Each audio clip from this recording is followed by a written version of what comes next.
বাংলাদেশে প্রায় ৯০% ছেলে মনে করে যে তার সেক্সুয়াল হেলথ নিয়ে আসলে কারো সাথে কথাই বলা যাবে না।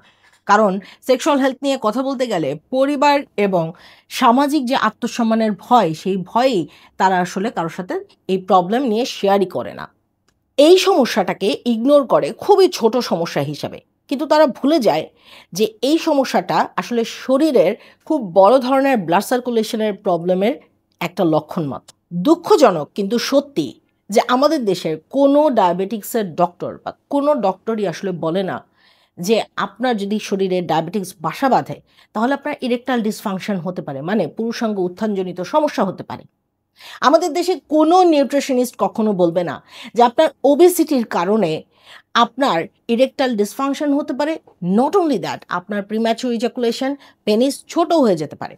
কারণ পেট বড় হয়ে গেলে তখন পেনিসের আকার ছোট হয়ে যায়। কোনো ডাক্তার বলে না যে ফ্যাটি লিভারের কারণে আপনার টেস্টোস্টেরন হরমোন উৎপাদন বন্ধ হয়ে যেতে পারে বা কমে যেতে পারে, যার ফলে আপনি ইরেকটাইল ডিসফাংশন মানে পুরুষাঙ্গ উত্থানজনিত সমস্যায় ভুগতে পারেন। শুধু তাই নয়, মাসে ৩ থেকে ৪ বার সহবাস করাটাকে যখন মানুষ খুবই সাধারণ মনে করে, তখন আপনাকে বুঝতে হবে যে এর মধ্যে যদি আপনি ইরেকটাইল ডিসফাংশন ফিল করেন, মানে পুরুষাঙ্গ কোনো কারণে উত্থান হচ্ছে না, এরকম একটা বিষয় আপনি ফিল করেন, তাহলে আপনার কাছে মনেই হতে পারে যে এটা আসলে এংজাইটির কারণে হচ্ছে। কিন্তু কেন? আমাদের প্রশ্ন হলো ২০ থেকে ৩০ বছর বয়সী ছেলেদের যখন রিফ্রেক্টরি টাইম, মানে একবার ইজাকুলেশন হয়ে যাওয়ার পর তারপরে ইরেকশন হওয়ার যে সময়টা, এটার সময় যদি ১ থেকে ২ ঘন্টা, এবং ৩০ থেকে ৪০ বছর বয়সী পুরুষদের যদি ১২ থেকে ২৪ ঘন্টা হয় রিফ্রেক্টরি টাইম, তাহলে মাসে কেন ৩ থেকে ৪ বার আপনি সহবাস করতে চাচ্ছেন? আপনার কাছে কি এটা কোনোভাবেই কোনো একটা সমস্যা মনে হচ্ছে না? আপনি লো লিবিডো ফিল করছেন, মানে আপনার সহবাসে ইচ্ছা জাগছে না। এটা অবশ্যই একটি সমস্যা। আপনাকে মনে রাখতে হবে ক্লিনিক 21 এ এই সব ধরনের সমস্যার সমাধান রয়েছে। আমাদের ক্লিনিক রয়েছে উত্তরা, বনানী এবং গুলশানে।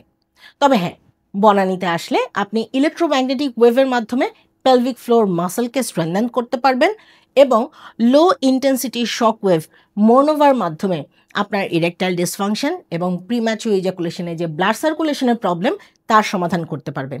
এছাড়া আমাদের ডক্টরের কনসালটেশন তো থাকছেই। শুধু তাই নয়, বনানীতে আমি নাইলাবাড়ি কাউন্সেলিংয়ের জন্য আছি। তাই ক্লিনিক 21 এর অ্যাপয়েন্টমেন্ট নিতে আর দেরি না করে স্ক্রিনে দেখানো নম্বরে কল করুন। অনেক অনেক ভালো থাকুন।